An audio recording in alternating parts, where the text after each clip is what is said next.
అందరికీ నమస్తే. నేను ప్రస్తుతం బాపుఘాట్లో ఉన్నా, లంగర్ హౌస్ బాపుఘాట్. నా వెనుక గాంధీ విగ్రహం కనిపిస్తుంది. అటువైపు గాంధీ లైబ్రరీలు, గాంధీ స్మారకాలు అవన్నీ కూడా కనిపిస్తున్నాయి.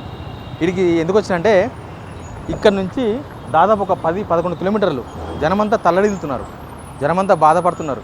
ఆ బాధ పెట్టేది ఎవరో కాదు, రేవంత్ రెడ్డి ప్రభుత్వం. రేవంత్ రెడ్డి బాధ పెడుతున్నాడు.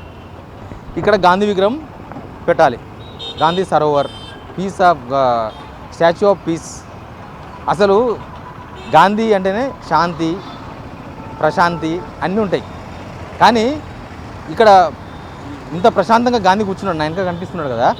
కానీ ఇప్పుడు ఈ గాంధీ స్టాచ్యూ పేరుతో ఈ ఏరియాలో మొత్తం అశాంతి నెలకొన్నది. అది ప్రభుత్వం పెద్ద విగ్రహం పెడతారంట, గాంధీ విగ్రహం పెడతారంట. ఆ విగ్రహం కోసం అపార్ట్మెంట్లు కూలుస్తారంట, గేటెడ్ కమ్యూనిటీలు కూలుస్తారంట, కాలనీలు లేపేస్తారంట గాంధీ విగ్రహం కోసం. అది తప్పు. గాంధీ విగ్రహం అని వాళ్ళు మూసికేసుకొని చెప్తున్నారు. వాళ్ళ బిజినెస్ మూసి, వాళ్ళ టార్గెట్ మూసి దగ్గర బిజినెస్ చేయాలి. అక్కడ మొత్తం జనాలందరినీ నిలగొట్టాలి, అక్కడ ఇండ్లు మొత్తం కొలగొట్టాలి, అపార్ట్మెంట్లు కొలగొట్టి ఓయో రూమ్లు కట్టాలి, హోటల్స్ కట్టాలి, బార్లు కట్టాలి, టూరిజం ప్లేస్ చేయాలి. ప్రపంచంలో ఇప్పటి వరకు ఎవరు కూడా హోటల్స్ కోసం, టూరిజం కోసం ఇల్లు కొలగొట్టలేదు, ఎక్కడ కొలగొట్టలేదు. గుజరాత్ నర్మదా నదిలో కట్టినరు పటేల్ విగ్రహం. అంతేగాని ఈడ మాత్రం యాక్చువల్గా మూసి అంటే జనమందరూ కూడా తెలంగాణ మొత్తం సపోర్ట్ చేస్తుంది జనాలకి. మూసి కోసం కొలగొడతారా? మూసి బ్యూటిఫికేషన్ కోసం కొలగొడతారా ఇండ్లని? కాబట్టి ఇప్పుడు వేషం మార్చుకొని మూసి కాదు ఇంపార్టెంట్, గాంధీ విగ్రహం ఇంపార్టెంట్ అంటున్నారు. గాంధీ విగ్రహం కోసం జనాలందరినీ నిరాశనం చేస్తారంట, గాంధీ విగ్రహం కోసం జనాలందరినీ రోడ్డు మీద పడేస్తారంట. ప్రపంచంలో ఎక్కడైనా జరిగిందా? ఒక రోడ్డు కోసమో, ఒక వంతెన కోసమో, ఒక ఫ్లైఓవర్ కోసమో, ఒక ప్రాజెక్ట్ కోసమో, దానికోసం ఎక్కడైనా అక్కడ ఇక్కడ తక్కువ డ్యామేజ్తో కడతారు, అవి జనాలకు ఉపయోగపడతాయి. ఇప్పుడు మల్లన్న సాగర్ కట్టిందంటే అక్కడ కొంతమంది రైతులు నష్టపోవచ్చు, కానీ చాలామంది రైతులకు బెనిఫిట్. ఇప్పుడు మీరు గాంధీ విగ్రహం 5,000 కోట్లు పెట్టడం వల్ల ఎవరికి వస్తుంది బెనిఫిట్? గాంధీ మునిమన్మడు ట్వీట్ చేసిండు, మీరు మా తాత పేరుతోన అరాచకం చేయకండి, ఏ ఇండ్లు కూల్చొద్దు అని. ఇది మొత్తం 68 ఎకరాలు. ఒకవేళ గాంధీ స్టాచ్యూ పెట్టుకోవాలనుకుంటే రేవంత్ రెడ్డి ఇక్కడనే పెట్టుకోవచ్చు. రేవంత్ రెడ్డికి గాంధీ మీద ప్రేమ అయితే కాదు, ఆయన గాంధీ చుట్టం కాదు, గాంధీ స్వభావం కూడా లేదు రేవంత్ రెడ్డికి. కనీసం గాంధీకి ఉండే లక్షణాలు ఒక్క లక్షణం కూడా లేదు. గాంధీ చాలా ఉంటాయి, గాంధీ హిస్టరీ చదివితే మొత్తం చాలా విషయాలు తెలుస్తాయి. ఎట్లా ఉండాలి, ఎట్లా బతకాలి, ఎట్లా పాలించాలని కూడా ఉంటుంది దానిలో ఒక్కటి కూడా రేవంత్ రెడ్డి ఫాలో అవుతలేడు. అందుకే ఆయన గాంధీ మీద ప్రేమ కాదు, ఆయన గాంధీ చుట్టం కాదు, గాంధీ మునిమన్మడు కాదు, గాంధీ మనవడు కాదు, ఏం కాదు. జస్ట్ మూసి బ్యూటిఫికేషన్, ఆ బ్యూటిఫికేషన్ పేరుతో అక్కడ బిజినెస్ చేయాలి, ఆ బిజినెస్తో డబ్బులు దొబ్బాలి. అందరూ మాట్లాడుతున్నదే ఇది. దీనికోసం చలో మనం కూడా పోదాం, మూసి బాధ్యులతో మాట్లాడదాం, మూసి ఏరియాలో తిరుగుదాం. అసలు వాళ్ళేమనుకుంటున్నారు, గవర్నమెంట్ ప్లాన్ని వాళ్ళు ఎట్లా మాట్లాడతారు గవర్నమెంట్ పైన, అసలు గాంధీ కోసం ఇదంతా జరుగుతుందా, నిర్వాసితులు బాధ్యులతో మనం మాట్లాడదాం. చలో ఇటుగా మనం ఏడున్నాం, బాపుఘాట్ 2.5 కిలోమీటర్స్ ముందల మధు పార్క్ బ్రిడ్జ్ అపార్ట్మెంట్. చూసిర్రా ఎంత అందంగా కట్టుకున్నారో వాళ్ళ ఇల్లు. ఇప్పుడు రేవంత్ రెడ్డి కన్ను ఈ ఇండ్ల మీద పడ్డది. అటు చూడండి అక్కడ ఏం పెట్టుకున్నారో వాళ్ళు అది బాధ. ఇదేదో రేవంత్ రెడ్డి వ్యతిరేకించడం కాదు, బండ్ల కూడా జాగిర్లో ఇది మనం ముందని చూస్తున్నాము. వాళ్ళు ఏం పెట్టుకున్నారు ముందల, సేవ్ ఎంపీఆర్ అంటే మధు పార్క్ బ్రిడ్జ్. తర్వాత సేవ్ ఎంపీఆర్ ఎందుకు అని అడుగుతున్నారు, నాట్ ల్యాండ్ అవర్ హోమ్స్, ఇది ల్యాండ్ కాదు మా ఇండ్లు. తర్వాత life saving built here, save our only homes, these are our homes, not empty land. Save homes, save 425 families, retired heroes, retired military వాళ్ళు ఉన్నారండి దీనిలో. దేశానికి సేవ చేసేసిన వాళ్ళు కూడా ఈ అపార్ట్మెంట్లో ఉన్నారు చాలామంది. Childrens future. అరే బాబు, మనము బతికేదోని బతకనీయము, బతికేదోళ్ళు ఫ్యూచర్ ఉండనీయము. వీళ్ళందరూ దాదాపు 20-25 డేస్ నుంచి ఆందోళన చేస్తున్నారు. ప్రభుత్వానికి ఏమనిపిస్తలేదా? గవర్నమెంట్లు జనాల కోసం ఎన్నో ప్రాజెక్టులు క్యాన్సిల్ చేసుకుంటాయి. ప్రాజెక్ట్ ఇంపార్టెంట్ కాదు, మనుషుల జీవితాలే ఇంపార్టెంట్. అంతేగాని ప్రాజెక్టుల కోసం మనుషుల ప్రాణాలు తీయరు ఎవరు కూడా. ఆ ప్రాజెక్టుతోన ఇంకా చాలామంది ఉపయోగపడుతుంది, చాలామంది బతుకుతారు అన్నప్పుడు ఆ ప్రాజెక్ట్ చేయాలి. మీరు పెట్టే గాంధీ స్టాచ్యూతోన ఎవరు బతుకుతారు? గాంధీ మునిమన్మడే వద్దు, మా తాత పేరు మీద నువ్వేం చేయొద్దు నాయన, వాళ్ళని బతకని అని చెప్పి ఒక ట్వీట్ పెట్టిండు మొన్ననే. ఎవడన్నా సరే కడుపుకు అన్నం తినేవాడు ఈ మూసీ బ్యూటిఫికేషన్ కోసం ఈ అపార్ట్మెంట్ కొలగొడతా, ఇటుకెళ్ళి మొత్తం ఇల్లు కొలగొడతా అంటే ఎవడన్నా ఒప్పుకుంటాడా? ఎవడన్నా మనిషి అనేవాడు మరి మన ముఖ్యమంత్రికి మన ప్రభుత్వానికి వాళ్ళకి ఎందుకు అట్లా అనిపిస్తుంది? దీన్ని గులగొట్టాలి, బ్యూటిఫికేషన్ హోటల్స్ పెట్టాలి, ఓయో హోటల్ పెట్టాలి. ఎవడు చెప్పిర్రా బాబు మీకు ఆలోచన ఇది? ఒకసారి వచ్చి వీళ్ళతో మాట్లాడండి, వీళ్ళ మానసిక బాధ ఏందో అర్థమవుతుంది. మనం ఏమి కట్టేయలేము, మనం ఏమి వేయలేము జనాల కోసం. జనాలు సొంతంగా వాళ్ళు పర్మిషన్ ఉన్నది, దీనికి పర్మిషన్ లేదు. అదేదో రోడ్డు మీద కట్టేసుకున్నారు, ఏదో కబ్జాలు చేసి కట్టేసుకున్నారు అంటే కాదు. ఇదంతా middle class, upper middle class, అంతకుమించి లేరు. వాళ్ళతో కూడా మాట్లాడదాం మనం. ఇక్కడ చాలామంది జనాలు ఉన్నారు. సార్ ల్యాండ్ లార్డ్ అని చెప్తున్నారు మీరు ఇక్కడ. సార్ మేము ఇక్కడ దాదాపు 10 సంవత్సరాల నుంచి ఇక్కడనే ఉన్నామండి. ఇది దీనికన్నా ముందు కూడా ఓపెన్ ల్యాండ్గా ఉన్నప్పుడు కూడా కాంగ్రెస్ గవర్నమెంట్ తీసుకోవాలనుకున్నది. స్టార్టింగ్లో ఉన్నారు ఇక్కడనే. మేము I'm the one of the land owner తీసుకోవాలనుకున్నది. కానీ అప్పుడు కూడా అందరం కోర్టులో కేసు వేసి గెలిచి మళ్ళీ మేము కట్టుకున్నాము. కట్టుకున్న దానికి కూడా చాలా ప్రాబ్లంలు అయింది. మరి ఇప్పుడు కట్టుకున్న 10 సంవత్సరాలు కూడా మళ్ళీ ఇప్పుడు ప్రాబ్లం వస్తుంది. బట్ మేము డెవలప్మెంట్కి అగెన్స్ట్ అయితే కాము. బట్ మాకు కూడా అన్యాయం చేయకుండా గవర్నమెంట్ న్యాయం చేయాలని కోరుకుంటున్నాం. అవును, మీకు న్యాయం చేస్తాము. ఇందిరమ్మ ఇల్లు ఇస్తాము, డబుల్ బెడ్రూమ్ ఇల్లు ఇస్తాము, SFD 5,000 రూపాయలు ఇస్తామంటున్నారు. ఇక్కడ సార్ ఇందిరమ్మ ఇల్లు అయితే ఇప్పుడు ఇక్కడ ఈ ఇల్లు ఉన్నాడు, అది ఇందిరమ్మ ఇల్లు అయితే ఎవరు పోరు. మిడిల్ క్లాస్ ఫ్యామిలీ అయినా that belongs to below poverty line రెసిడెంట్స్కి. అది మిడిల్ క్లాస్ ఫ్యామిలీస్కి అయితే కాదు నాకు తెలిసినంత వరకు. ఇక్కడ మేము అడిగేది ఏంటంటే ఇప్పుడు మాకు ఎందుకు ఇక్కడ నుంచి తీస్తే మాకు ఆల్టర్నేటివ్ ఏంది, క్లారిఫికేషన్ ఏది లేదు. తీసుకుంటున్నారు అంటున్నారు కానీ గవర్నమెంట్ దగ్గర నుంచి ఏ క్లారిఫికేషన్ లేదు. క్లారిటీ అన్నది మీరు నోటీసులు ఇస్తే మీరు కోర్టుకు పోతారని ఇస్తలేరేమో సార్. కోర్టుకు అన్నది దట్ ఈస్ లాస్ట్. మీరు క్లారిటీ ఇవ్వండి, ఏమి ఇస్తున్నది క్లారిటీ ఇవ్వకుండా ఎప్పుడైనా మీరు క్లారిటీ ఇవ్వనంది. ఇప్పుడు నేను చనిపోతాను డాక్టర్ చెప్తే ఇప్పుడు ఎందుకు చనిపోతాను నాకు క్లారిటీ ఇస్తే ఎన్ని రోజులు బతుకుతానో నాకు కూడా ఉంటుంది. ఆ క్లారిటీ లేనిది నేను ఇప్పుడు ఏం చెప్పలేము కదా. గవర్నమెంట్ క్లారిటీ ఇవ్వాలి. మేము అది 2004లో అప్పటి ఊడా ప్రజెంట్ HMDA పర్మిషన్ ద్వారా మేము కట్టుకున్నాం. బఫర్లు ఉంటే ఊడా ఎట్లా పర్మిషన్ ఇస్తుంది అంటే అనడం వరకు సరిపోదు కదా. ఎట్ ద టైమ్ ఆఫ్ 2004లో అప్పుడున్న 9 మీటర్ల బఫర్లో మాకు ఎఫెక్ట్ కాదు కాబట్టి మేము కట్టుకోగలిగినాం. పర్మిషన్ ఇచ్చింది గవర్నమెంట్, అందులో ఎటువంటి కాంట్రవర్సీ లేదు. అఫీషియల్స్ కూడా మేము అది స్పష్టం చేసినాం. అఫీషియల్స్ ప్రభుత్వం ఏదైనా కావచ్చు, ప్రభుత్వానికి అధికారులకు స్పష్టం చేసినాం మా ఆబ్జెక్షన్స్లో ఆ విషయాన్ని. వాళ్ళు క్లారిటీ, వాళ్ళు కూడా అప్రూవ్డ్ అది. కానీ వాళ్ళు చెప్పేది ఏంటంటే కాలక్రమేణా ప్రభుత్వాలు పెంచుతున్నటువంటి బఫర్లో భాగంగా మీరు ఎఫెక్ట్ అవుతుర్రు అంటున్నారు. కాలక్రమేణా బఫర్లో ఎఫెక్ట్ అవుతున్నాం అనే దానికి సాంకేతికంగా ఎక్కడ కూడా కరెక్ట్గా. ఇప్పుడు 50 మీటర్లు చేసిండ్రు, 50 మీటర్లు చేసినప్పుడు మీ అపార్ట్మెంట్ బఫర్లో ఉంది అని చెప్తున్నారు. HMDA అప్రూవ్డ్ ఉంది కదా, మరి ఏంది చర్చిస్తాం, రండి అధికారులు రండి మా వద్దకు మాట్లాడతాం. ప్రతిపక్షాలు అందరూ వస్తున్నారు కదా, అధికారులు రాని. అధికారులు మా దగ్గర రాకుండా ఎన్నో కూర్చొని పేపర్ స్టేట్మెంట్ ఇస్తే అయిపోదు కదా. వస్తే కదా మేము ఏం మాట్లాడాలనో మాట్లాడతాం, మా బాధ ఏందో చెప్తాం. మొన్ననే ఆర్డీఓ వెంకరెడ్డి గారు మాట్లాడింది, మా దగ్గరికి ఇవన్నీ చరిత్ర, మీ అపార్ట్మెంట్ చరిత్రలు అన్నారు. వాట్ ఎవర్ అండి, మా దగ్గరికి అధికారులు వస్తే కదా మేము మాట్లాడేది. మా రెసిడెన్స్ మనసులో ఏముందనేది అప్పుడు చెప్తారు. మా బాధ ఏందనేది ఎవరినాలా, ప్రతిపక్షాలు వింటున్నాయి. క్లారిటీ అనేది ఇవ్వకుండా మేము ఎలా చెప్తాము? అధికారులు మా దగ్గరకు వస్తే కదా మేము మాట్లాడేది. ఇప్పటిదాకా రాలేరు, వచ్చినప్పుడు మాట్లాడతాం. ఒప్పుకుంటారా మీ అపార్ట్మెంట్ ఇంకా చరిత్రలో రిడ్జర్ అపార్ట్మెంట్ ఒకప్పుడు ఉండేది అని ఒక చరిత్రలో చెప్పుకోవాల్సిందే అన్నాడు ఆయన. నేనేమంటున్నానంటే మధు పార్క్ చరిత్రన హెరిటేజ్ అని మేమంటాం. హెరిటేజ్ని గులగొట్టడానికి లేదు కదా. మరి చరిత్ర సృష్టించాలంటే హెరిటేజ్ బిల్డింగ్సే కదా. మాది హెరిటేజ్ బిల్డింగ్ కింద డిక్లేర్ చేసి ఉండని, కులగొట్టాల్సిన అవసరం ఏముంది? హెరిటేజ్ ప్రాపర్టీస్ మిగిలిన పెడుతున్నారు కదా, అట్లనే హెరిటేజ్ కింద డిక్లేర్ చేసి ఉండని. మరి ఇక్కడ బి బ్లాక్లో ఉంటాం, మధు పార్క్ బి బ్లాక్లో ఉంటారా? మీ అపార్ట్మెంట్ మొత్తం పోతున్నాడు తెలుసా? తెలుసు. ఆయన గుల్చలేదులే, ఆయన గుల్చాడు. ఇది మా అపార్ట్మెంట్, మేము కష్టపడి కొనుక్కున్నాం. ఇక్కడ ఆయన ఎట్లా గులుస్తాడు? ఆయనకి ఏం రైట్స్ లేవు అంతే. ఆయన గవర్నమెంట్, ఆయన ముఖ్యమంత్రి అయినా అని వాడు ఒక కామన్ మ్యాన్ నుంచి వచ్చింది కదా సీఎంకి. ఆయన కూల్చలేడు, ఆయనకు రైట్స్ లేవు కూల్చోనికి. కూలిస్తే ఏం చేస్తావు?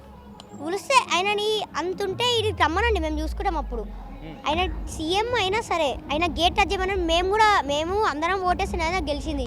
ఆయన టచ్ చేయకు లేదు కదా, మా మమ్మీ వాళ్ళు వేస్తారు కదా. సో ఆయన టచ్ చేయమని మేము కూడా చూపిస్తాం అంతే. అమ్మాయి నా పేరు పరి. ఈడ మేము 8 to 10 years నుంచి ఉంటున్నాం. లైక్ ఇప్పుడు పుట్టినప్పటి నుంచి ఇదే ఉన్నాం మేము. కానీ ఇంత ప్రాబ్లం ఎప్పుడు రాలేదా? ఇంత ప్రాబ్లం ఎప్పుడు రాలేదు. వేరే సీఎంస్ కూడా ఉండే, వాళ్ళు అసలు ఏ ప్రాబ్లం చేయలేదు మాకు.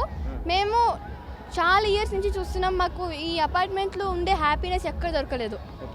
బట్ ఇప్పుడు లేదా హ్యాపీ? ఇప్పుడు హ్యాపీ అనిపిస్తలేదు మాకు. Not happy.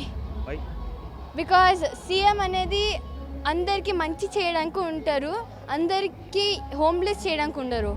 లైక్ ఇదే ఇప్పుడు చేస్తున్న గాంధీ సరోవర్ మనీ వాళ్ళు పూర్ పీపుల్ ఎవరైతే హోమ్లెస్ ఉన్నారో వాళ్ళకి హోమ్స్ కట్టచ్చు, లైక్ డెవలప్ చేయొచ్చు వాళ్ళకి కూడా, వాళ్ళకి ప్లేసెస్ ఇచ్చి. మాకెందుకు హోమ్లెస్ చేస్తున్నారు? మాకు ఆల్రెడీ హోమ్స్ ఉన్నాయి. Okay, statue of piece statue of piece okay, అది అంత ప్రేమ ఉంటే మా ఇంటి దగ్గర కట్టుకోవచ్చు కదా, మా ఇంట్లో ఎందుకు కూలగొట్టి కట్టాలి? మనం బాపుఘాట్కు 2.5 కిలోమీటర్ దూరంలో ఉన్నాం. 2.5 కిలోమీటర్ నుంచి మనకు మూసీ పక్క కనిపిస్తుంటుంది. మూసీ పక్కన ఉన్నాయి మొత్తం ఒక 9 కిలోమీటర్లు మొత్తం ఇక్కడంతా కూలగొడతారు అనేది ప్రస్తుతం నడుస్తున్న ఆందోళన. ఇప్పుడు మనకు లెఫ్ట్ సైడ్లో కనిపిస్తుంది మధు రిడ్జ్ అపార్ట్మెంట్. ఈ అపార్ట్మెంట్ ఎక్కువ మొత్తం ఈ అపార్ట్మెంట్ 450 ఫ్యామిలీస్ ఉన్నాయి. అపార్ట్మెంట్ మొత్తం కూలగొడతారు అనేది ఇక్కడ నడుస్తున్న ఆందోళన. యాక్చువల్గా ఇక్కడ చూడండి, ఇక్కడ మూసీ ఉంది. మూసీ నుంచి అపార్ట్మెంట్కు చాలా దూరం ఉంది. మనం ఉన్నదంతా కూడా రోడ్డు, ఈ లోపలికి దర్గా ఉంటుంది. ఈ రోడ్డు అంతా వెహికల్స్ తిరుగుతూ ఉన్నాయి. మొత్తం ఈ అపార్ట్మెంట్ వెనకాల ఒక పెద్ద దర్గా ఉంది. ఆ దర్గాకు తర్వాత లోపల ఇంకా కొన్ని కాలనీస్కు కూడా ఈ రోడ్డు గుండా జనాలు రాకపోకలు కొనసాగిస్తున్నారు. ఇక్కడ మనకు మూసీ కనిపిస్తుంది. మూసీ ఇక్కడ బ్రిడ్జు, ఈ రోడ్డు మెయిన్ రోడ్డు చూస్తున్నారు కదా, ఈ రోడ్డు చేవెళ్ళ మన వికారాబాదు చేవెళ్ళ తర్వాత చిలుకూరు బాలాజీ టెంపుల్ పోయే మెయిన్ రోడ్ అది. ఆ బ్రిడ్జి మనకు కనిపిస్తుంది. ఆ బ్రిడ్జి ఎప్పుడో నిజాం కాలంలో కట్టిన బ్రిడ్జి ఇది. బ్రిడ్జి కట్టిండ్రు అంటే బ్రిడ్జి ఎక్కడ దాకా కట్టిండ్రు? ఆ బ్రిడ్జి కట్టిన వరకే మూసీ నది పరివాహక ప్రాంతం ఉంటుంది. అప్పుడు లెక్కలేసే కట్టిండ్రు, ఉత్తా కట్టలేదు. మూసీలో నీళ్ళు ఎట్లొస్తాయి? వర్షాకాలంలో అత్యధికంగా బాగా వర్షాలు పడి అసలు ఇక ఫుల్ ఫ్లెడ్జ్గా వాటర్ వస్తే ఎక్కడ దాకా నీళ్ళు వస్తాయని లెక్కలు చేసి ఎక్కడ దాకా కట్టాలో అక్కడ దాకా బ్రిడ్జి కట్టిండ్రు. మనకు కనిపిస్తున్న బ్రిడ్జి అదే. ఈ పక్కనేమో మనకు మూసీ కనిపిస్తుంది. మూసీ అక్కడ దాకా అవతల పక్క చాలా దూరం కనిపిస్తుంది. నిజానికి మూసీ నది బ్యూటిఫికేషన్ చేసినా లేకపోతే మూసీ ప్రక్షాళన చేసినా ఈ అపార్ట్మెంట్కి ఏం ఆపద ఉండకూడదు నిజానికి. కానీ గవర్నమెంట్ ప్లాన్ అది కాదు కదా. ఇప్పుడు ఇదంతా ఎంత పెద్ద ప్లేస్ కనిపిస్తుంది మనకు, ఇంత పెద్ద ప్లేసు, తర్వాత అపార్ట్మెంటు, వీళ్ళ ప్లాన్ అంతా కూడా వేరు. ఇప్పుడు ఈ అపార్ట్మెంటు కూలగొడితే ఈ అపార్ట్మెంటు ప్లేస్లో ఒక పెద్ద బిల్డింగ్ కట్టొచ్చు, ఇంకొక బిల్డింగ్ కట్టి ఇక్కడ హోటల్స్ పెట్టవచ్చు. ఇంకా ఇక్కడంతా నైట్ క్లబ్ అనమాట, 24 hours సిటీ చేస్తాం, మొత్తం ఇదంతా టూరిజం చేస్తామని చెప్తున్నారు కదా. దానికోసమని ఇదంతా ప్లాన్. వీళ్ళందరినీ ఇల్లు కూలగొట్టి వీళ్ళందరినీ రోడ్డు మీదకి ఈడ్చి వీళ్ళ జీవితాల్లో మన్ను పోసి వీళ్ళ జీవితాల్లో మంటలు పెట్టి ఈ బ్యూటిఫికేషన్ అనే పేరుతోన ఈ బ్యూటిఫికేషన్ ఏమో కానీ వాళ్ళ జీవితాల్లో చీకటి నింపాలని ప్రభుత్వం డిసైడ్ అయింది. అందుకే వాళ్ళంతా ఆందోళన చెందుతున్నారు. వీళ్ళంతా middle class, upper middle class వాళ్ళు ఈ అపార్ట్మెంట్లో ఉన్నది. మనం ఇంకా ముందు కూడా పోదాము. ఎక్కడైతే మూసీ ఉందో మూసీ మొత్తం 9 కిలోమీటర్ల వరకు ఈ పక్కన ఉన్నాయి, లెఫ్ట్ సైడ్ ఉన్నాయి, మొత్తం కూలగొట్టాలనేది గవర్నమెంట్ ప్లాన్. అందులో భాగంగానే చాలా గేటెడ్ కమ్యూనిటీలు ఉన్నాయి, తర్వాత ఇండివిజువల్ ఇండ్లు ఉన్నాయి. అవన్నీ వాళ్ళందరూ ఆందోళన ఉన్నారు. వాళ్ళందరూ ధర్నాలు చేస్తున్నారు, రాస్తారోకలు చేస్తున్నారు, తర్వాత దండి యాత్ర చేస్తున్నారు. ఇవాళ అప్పట్లో ఉప్పు సత్యాగ్రహం బాపూజీ చేసిండు. ఇప్పుడు ఆ బాపూజీ చేసిన దండి యాత్ర స్ఫూర్తిగా వీళ్ళందరూ దండియాత్ర చేస్తున్నారు. ప్రభుత్వానికి ఇది ఒక పెద్ద సిగ్గుచేటైన విషయం. ఇది దేశవ్యాప్తంగా పెద్ద చర్చకు దారితీసింది. ఇప్పుడు యాక్చువల్గా అప్పుడు ఈ మూసీ కట్టినప్పుడు జస్ట్ 9 మీటర్ల బఫర్. 9 మీటర్ల బఫర్ అంటే ఏడు దాకా వస్తుంది అంటే ఇంక అంతే. ఇక్కడ దాకా మనకు కనిపిస్తుంది కదా. మనం చాలామందితో మాట్లాడితే వాళ్ళు చెప్పింది ఏంది, ఎంత పెద్ద వర్షం వచ్చినా నీళ్ళు ఆ లెవెల్కే వస్తాయి, అంతకు మించి రావు. మనకు మనం నిలబడ్డ భూమి లెవెల్ మాత్రమే నీళ్ళు వస్తాయి, అంతకు మించి నీళ్ళు రావు. మొన్న గవర్నమెంట్ కావాలని ఒకేసారి నీళ్ళు వదిలినారు కదా, వదిలినప్పుడు కూడా నీళ్ళు రాలేదట. కానీ వీళ్ళు ఆ మూసీ కంపు అని పేరు చెప్పి నీళ్ళు వస్తాయి, మునిగిపోతాయి. 70 సంవత్సరాలలో ఇప్పటి వరకు ఈ ఏరియాలో ఏమీ మునిగిపోలేదు. ఈ బాపుఘాట్ నుంచి ఇక యువతలకు మొత్తం మూసీ ప్రవాహక ప్రాంతం మొత్తం ఎంత భయానకమైన వాతావరణం తెలుసా. చూడండి, రాత్రిళ్ళు మొత్తం హైడ్రా వెహికల్స్. అసలు మేము నోటీసులు ఇవ్వలే ఇప్పటి వరకు.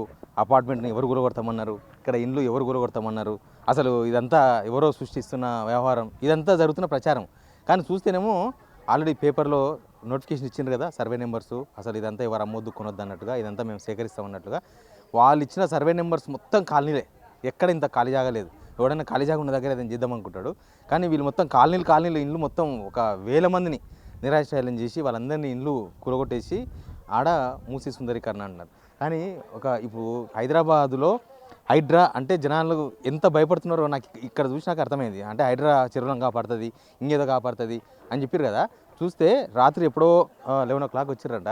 ఇక్కడ చూడండి కాలనీ జనం అంతా కూడా ఎట్లా గుమ్మిగూడి దీన్నే చూస్తున్నారు.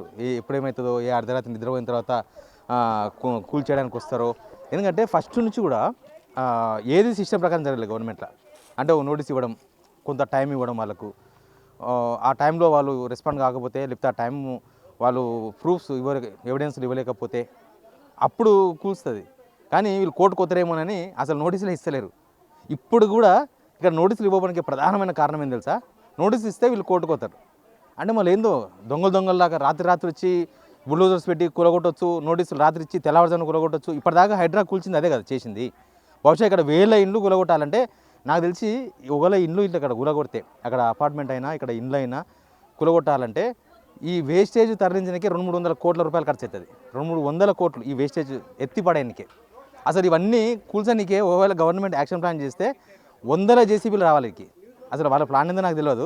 కానీ ఇట్లా జేసీబీని ఇక్కడ ఈ హైడ్రా సిబ్బంది వీళ్ళందరూ కాలనీ లోపల మనం ఉన్నది మూసీ నది పక్కన ఉన్నాం, మూసీ పక్కన వీళ్ళందరూ ఉన్నది. ఇక్కడికి వచ్చి రాత్రంతా ఉన్నారంటే ఇక్కడ కాలనీలో ఎవరు నిద్రపోలేదని చెప్తున్నారు. రాత్రంతా అసలు ఏం జరుగుతుందో తెలుస్తలేదు. ఎప్పుడు రాని హైడ్రా ఆ సిబ్బంది వాళ్ళందరూ చిక్కనే ఉన్నారు. ఏమని అడిగితే మా సార్ వాళ్ళు రమ్మన్నారు, వచ్చినామని చెప్తున్నారు. అసలు గవర్నమెంట్ ఏం చేయబోతుంది, వాళ్ళ ప్లాన్ ఏంది అని వాళ్ళంతా బిక్కు అంటున్నారు ఇక్కడ జనమంతా. మనం ఉన్న ప్లేసు బాబుఘాట్కు ఒక 5 కిలోమీటర్ దూరంలో ఉన్నాం మనం. ఇక డ్రీమ్ హోమ్స్ అని మనం మొత్తం గేటెడ్ కమ్యూనిటీ కనిపిస్తుంది కదా, ఈ గేటెడ్ కమ్యూనిటీ కూడా కూలగొట్టేస్తామనేది వాళ్ళ ప్లాన్. ఇంకా ఇక్కడ నుంచి మనకు ఇలా వరుసగా కనబడుతున్నాయి, పెద్ద పెద్ద అపార్ట్మెంట్స్ అన్నీ కనబడుతున్నాయి కదా, అవన్నీ కూలగొట్టేసేయాలంట. దగ్గర వాళ్ళు 50 మీటర్లు అని చెప్తున్నారు కొత్తగా. అంతకుముందేమో 9 మీటర్స్ ఉండే 2012 ఆ టైంలో వీళ్ళు కట్టుకున్న టైంలో. ఇప్పుడు వచ్చేసి 50 మీటర్ ప్లస్ అని చెప్తున్నారు. మనం చూస్తాం కదా చాలా పెద్దగా ఉంది, మూసీ చాలా పెద్దగా ఉంది. నిజంగా ఇక్కడ ఏమైనా బ్యూటిఫికేషన్ చేయాలనుకుంటే దీనైనా చాలా బ్యూటిఫికేషన్ చేయొచ్చు. అప్పుడెప్పుడో ఈ మూసీకి ఏర్పాటు చేసినప్పుడే అసలు FTL లెవెల్స్ మొత్తం అసలు ఎంతవరకు FTL ఉంటుంది అంటే నీళ్లు ఫుల్గా ఎంతవరకు వస్తాయి. అప్పుడెప్పుడు మోక్షగుండం విశ్వేశ్వరయ్య కదా ఇవన్నీ ఏర్పాటు చేసింది. అప్పట్లోనే ఇవన్నీ బౌండరీస్ వేసారు. ఇప్పుడు ఈ కొత్త మోక్షగుండం విశ్వేశ్వరయ్య రేవంత్ రెడ్డి ఆయన కొత్త ఇంజనీరింగ్ చదవలేదు కానీ ఇంజనీరు, ఆయన ఏం చదివిండో ఎవరికి తెలియదు. కానీ ఈయననే ఒక పెద్ద మోక్షగుండం విశ్వేశ్వరయ్యలాగా మేము అట్లా చేస్తాం ఇట్లా చేస్తామని వీళ్ళందరినీ చాలామందిని అపార్ట్మెంట్స్ గేటెడ్ కమ్యూనిటీలు వీళ్ళు ప్రశాంతంగా ఉందామని వచ్చిర్రు. ఆయనేమో స్టాచ్యూ ఆఫ్ పీస్ అనే పేరుతోన పీసులు చేసే ప్రయత్నం చేస్తున్నాడు. వాళ్ళతో కూడా మాట్లాడదాం. మీకు అర్థమైంది కదా మొత్తం మనకు కనిపిస్తుంది స్ట్రెచ్ అంతా కూడా మూసీ స్ట్రెచ్ కనిపిస్తుంది కదా. ఇప్పుడు నీళ్ళు ఉన్నాయి కానీ మామూలుగా అయితే ఇంకా కొద్ది ఎండలు ముదిరితే ఆయనత నీళ్ళు ఉండమంట. చిన్న పిల్లకాలువలు అవన్నీ మురికి నీళ్ళు, వర్షాకాలంలో కొద్దిగా ఎక్కువ నీళ్ళు ఉంటాయి అంతే. సరే ఒకసారి వీళ్ళతో మాట్లాడితే కూడా చాలా విషయాల మీద క్లారిటీ వస్తుంది మనకు. ఏందన్నా ఇప్పుడు మీ ఇది కూడా జోన్లో ఉన్నట్టు చెప్తున్నారు. అవునన్న, ఈ కాలనీ మొత్తం జోన్లో ఉన్నట్టు మాట్లాడుతున్నారు. 2012లో అప్రూవల్ ఇచ్చారు, అప్పుడు కాంగ్రెస్ గవర్నమెంటే ఉండే. తర్వాత 15లో మేము బిల్డర్స్ 12 నుంచి స్టార్ట్ చేశారు కట్టడము. 15లో ఇల్లు కొనుక్కున్నాము. ఇప్పటికీ ప్రశాంతంగా ఉండే అన్న 2 సంవత్సరాల నుంచి నిద్ర లేకుండా చేశారు. మేము కొనేటప్పుడు అన్న జనరల్గా ఒక కామన్ మ్యాన్ ఏం చూస్తాడన్న, పేపర్లు ఉన్నాయా, రిజిస్ట్రేషన్ అవుతుందా, గవర్నమెంట్ మున్సిపల్ గ్రామ పంచాయతీ ఉంటే గ్రామ పంచాయతీలో అడిగినాం, అన్న మీరు కొనుక్కోవచ్చా మంచిది కొనుక్కుంటాను అన్నారు. మేము అప్పుడున్న అథారిటీ గ్రామ పంచాయతీ కదన్న. ఆ రోజు ఇంకా ఎవరిని అడిగినా గ్రామ పంచాయతీకి వెళ్ళమన్నారు. గ్రామ పంచాయతీ వెళ్ళాం. దాంట్లో సెక్రటరీ సైన్ కూడా ఉన్నాయి, దాని పేపర్లో అన్నింటిలో అన్ని ట్యాక్స్లు కూడా ఉన్నాయి, అన్నీ ఓకే అనుకుని వాళ్ళ పర్మిషన్ లెటర్లో సెక్రటరీ సైన్ ఉంది. ఇంతకన్నా ఏం చూస్తామన్నా మేము. కొనేసాము. కొన్న తర్వాత 2015లో ఆక్యుపై చేసుకున్నాం మన ఇంట్లో. LRS కూడా కట్టాము. LRS కూడా ఇచ్చారు మాకు, LRS కూడా వచ్చినాయి. ఇప్పుడు వచ్చేసి ఇప్పుడు ఇది బఫర్ జోన్లో ఉంది, ఇది ఇవన్నీ కాలనీ పైన పోతుంది మీది అవన్నీ అంటే 2 సంవత్సరాలు. ఎంత ఉండేదన్నా బఫర్ మీరు తీసుకున్నప్పుడు ఎంత చెప్పేది అన్న 9 మీటర్ ఎంకికే అన్నారు అన్న. అది బఫర్లో అది ఎంకి బఫర్ అయిపోయిన తర్వాతనే ఉన్నాయి మీ కాలనీలో అన్నారు మమ్మల్ని. తీసుకుంటాం అప్పటికే అడిగినామన్నా మేము. ఇంకోటి ఏంటంటే పంచాయతీ నమ్మకం ఏంటంటే బఫర్లో ఉంటే గవర్నమెంట్ పర్మిషన్ ఇయ్యదు కదా, LRSగా కట్టుకోదు. గ్రామ పంచాయతీకి వెళ్ళినామన్నా మేము. కొనే ముందు కూడా 4 దగ్గర ఎంక్వైరీ చేసుకుంటామన్నా. మాకు కూడా ఎంతవరకు తెలుసా మాకు తెలిసిన చిన్నవి. గ్రామ పంచాయతీకి వెళ్ళినాము, సెక్రటరీ గారిని కలిసినాము. అప్పుడున్న సెక్రటరీ గారు లేదన్నా మేమే కదా అప్పుడు ఇచ్చింది, నాదిగా సైన్ ఇది అని చెప్పేసి ఆయన చూపించండు. ఇంకా ఆయన సైన్ ఉంది, ఇంకా గ్రామ పంచాయతీ సర్టిఫికేట్ ఉంది, ఇల్లు కట్టుకోవచ్చు అన్న పర్మిషన్ ఉన్నప్పుడు ఇంకేం డౌట్ పడతామన్నా, బిల్డర్ మీద ఏం డౌట్ పడతాము. లోన్ వచ్చింది, LIC హౌసింగ్ వాళ్ళు లోన్ ఇచ్చారు, అన్ని గవర్నమెంట్ బ్యాంకులు కూడా. ఎవరైనా LIC లోన్ వస్తుందంటే మంచి అంటే ఒక గవర్నమెంట్ ఆర్గనైజేషన్ అని ఒక ట్రస్ట్ ఉంటుండే అన్న. ప్రైవేట్ బ్యాంక్ అంటే భయపడుతుండే. పొల్యూషన్ ఉంటుందా అన్న ఇక్కడ? ఏమి లేదన్న, ప్రశాంతమైన ఇల్లు నా, ప్రశాంతంగా ఉంటుంది. 2015 నుంచి ఇక్కడ ఉన్నారు, నేను 15 నుంచి నో పొల్యూషన్ అన్న, ప్రశాంతంగా ఉంది. అంతా ప్రశాంతంగా ఉందనే తీసుకున్నామని ఈ కాలనీ. ఇంత చూసారా మీరు గ్రీనరీ, ఇదంతా మేము డెవలప్ చేసుకుంది ఇదంతా. మొత్తం దీనిలో 10 ఈస్ట్ 10 వెస్ట్ అన్న, మొత్తం 20 ఇండ్లు. ఎన్నిళ్ళు వాళ్ళు అనుకునే 5 నుంచి 6 ఇండ్లు అని అంటున్నారన్న. ఈ సైడ్ అంటే 10 నుంచి 12 ఇండ్లు చెప్తున్నారు మొత్తం. చూసినరా గ్రౌండ్ రిపోర్టు. జనమందరూ ఏమంటున్నారు, మీరు మా ఇంట్లో కూల్చకండి, చేయండి, మూసి బ్యూటిఫికేషన్ చేయండి, ప్రక్షాళన చేయండి, గాంధీ స్టాచ్యూ పెట్టండి, కానీ మా ఇంట్లో మాత్రం కూల్చకండి, మా జీవితంలో ఒకటే ఇల్లు కట్టుకున్నాం, దాన్ని మాత్రం కూల్చొద్దు అనేది వాళ్ళ. అది నిజంగానే కదా, వాళ్ళు చెప్పిన దానిలో వాస్తవం లేదు. ప్రభుత్వాలు జనమ్యాంగిల్లో ఆలోచించాలి. ఇప్పుడు కూడా ఆలోచించవచ్చు. రేవంత్ రెడ్డి సర్కార్ ఖచ్చితంగా ఆలోచించాలి వీళ్ళ గురించి. ఈ మొత్తం ఇది అదే మీరు అనుకున్నట్టు కనుక కూల్చడాలు స్టార్ట్ చేస్తే మీ ప్రభుత్వం అంతా చండాలమైన ప్రభుత్వం ఏడలేదని హిస్టరీలో లిఖించబడుతుంది, రాయబడుతుంది. ఎందుకంటే మీరు చేపట్టబోయే ప్రాజెక్టుతో జనాలకి ఏమొస్తుందో ఏం రాదో క్లారిటీ ఉంది. కానీ అనవసరంగా వీళ్ళ ఇండ్లు కొలగొడితే మాత్రం హైదరాబాద్ కాదు, తెలంగాణ కాదు, మొత్తం దేశం అంతా స్పందిస్తుంది. అట్లా ఉంది. అనవసరంగా మీ గవర్నమెంటు సరే ఓట్లు వేసిన జనం ఇంకొక 3 సంవత్సరాలు ఉంది, మీరు తీసుకునే నిర్ణయాలు లిఖించబడాలి చరిత్రలో, కానీ ఇట్లా మీరు చేసే దాష్టికాలు లిఖించబడద్దు. ఇది ప్రభుత్వం పునరాలోచించుకోవాలి, ఖచ్చితంగా పునరాలోచించుకోవాలి. ఇప్పుడు రాజకీయాలు ఎప్పుడు రాజకీయాలే కాదు, ఏదో బీఆర్ఎస్ వాళ్ళు సపోర్ట్ చేసిన రోజు బీజేపీ సపోర్ట్ చేసిన కాబట్టి మన కూల్చా అది కాదు. జనం చూడాలి. జనం మాత్రం చాలా సఫర్ అవుతున్నారు. మీరు ఎప్పుడైతే ప్రాజెక్ట్ అన్నారో అప్పటి నుంచి నిద్ర లేదని చెప్తున్నారు వాళ్ళు. బట్ ఖచ్చితంగా ప్రభుత్వం పునరాలోచించాలి ఈ విషయంలో. దాని బ్యూటిఫికేషనో లేకపోతే ప్రక్షాళనో ఏమైనా సరే వీళ్ళ ఇండ్లు డిస్టర్బ్ కాకుండా చేయొచ్చు, అవకాశం ఉంది. నేను చూసి చెప్తున్నా, నేను గ్రౌండ్లో చూసి అక్కడున్న సిచ్యువేషన్ చూసిన తర్వాత మాట్లాడుతున్నా. జనం ఇంపార్టెంట్ అనుకుంటే ఖచ్చితంగా గవర్నమెంట్ అదే పని చేస్తుంది. లేదు ఇదంతా మనం ఎవరికో కట్టబెడతాము, వాళ్ళంతా పెద్ద పెద్ద బిజినెస్లు చేస్తారు, మనకు క్విడ్ ప్రోకో ద్వారా పైసలు వస్తాయి, మనకు పైసలు ఇంపార్టెంట్, జనాలు ఇంపార్టెంట్ కాదంటే ఈ ప్రాజెక్టు విషయంలో ప్రభుత్వం ముందుకోవాలి. బట్ ప్రభుత్వం పునరాలోచన చేసిన అవసరం అయితే ఉంది. Please subscribe.